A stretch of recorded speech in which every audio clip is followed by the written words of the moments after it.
So did you have a great time with your prospective employer? Good, great. No? Well, unfortunately, you still gotta send that thank you note. Even if you didn't have a good time, you probably still learned something. You might have learned that your boss is a tool, but then that allows you to go ahead and look for another job. Either way, you have to write a thank you letter.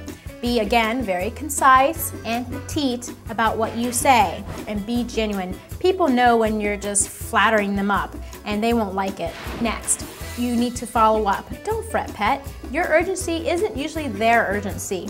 Wait a week, and then definitely follow up. You can either go via email, which is what the tech-savvy people do, or call. Now, I'm a person who calls because I think it instills a lot more confidence.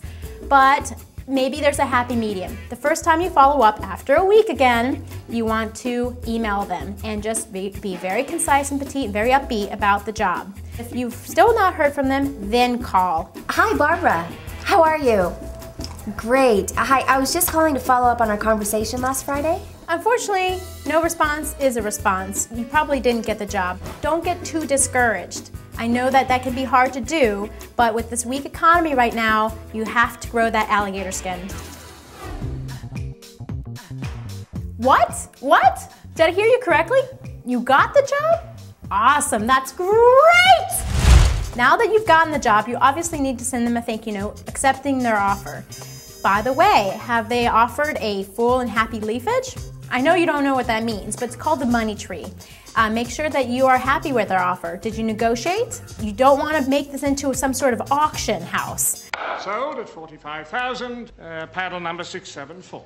You want to make sure that you say what particular strengths and experiences that you have that should allow you to have that salary increase.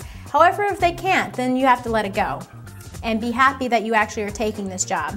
Otherwise, you need to walk away. If you don't walk away, then mark your calendars. Today is your day. Congratulations.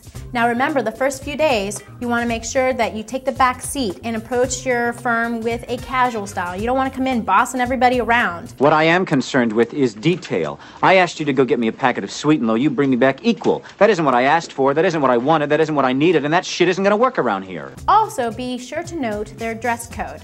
You don't want to be the only person walking around in your underwear. The last thing to know is that all jobs have bureaucracy, and it is your job to know all the politics that come with the new employment. Now, here's a few other pointers about landing the job. The first thing is to email the hiring manager directly. I know that you would like to go ahead and send your email over to info@blank.com, but unfortunately this is a dumpy ground for most resumes and cover letters. Also, you should start at the top of the food chain. And this means, yes, approaching the CEO of your firm. Be gutsy. They will be very impressed. Be prepared to send employers samples of your work. Are you a writer? Perhaps they'll want a portfolio. And if so, is your portfolio proofread and ready to go? If you are changing your career or your industry, be sure to research, and yes, more research. Be the job before you have the job. For newbies out there entering the workforce, your education is going to be your claim to fame. Did you also have any part-time jobs? If so, definitely include them. Be sure to have excellent references because they will either make you or break you. Be sure to call your references and let them know that you might have a prospective employer to give them a call.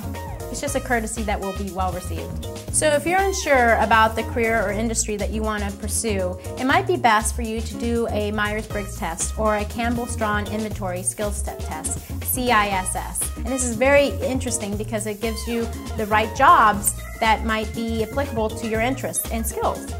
There are also some good career books that might possibly guide you in the right direction. For creative types, I recommend Julia Cameron's The Artist's Way.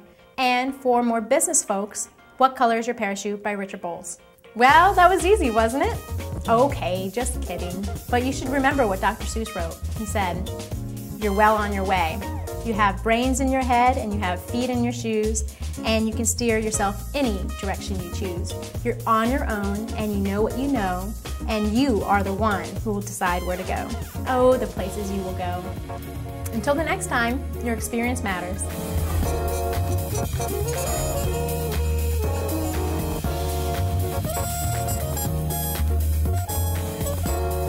Bye.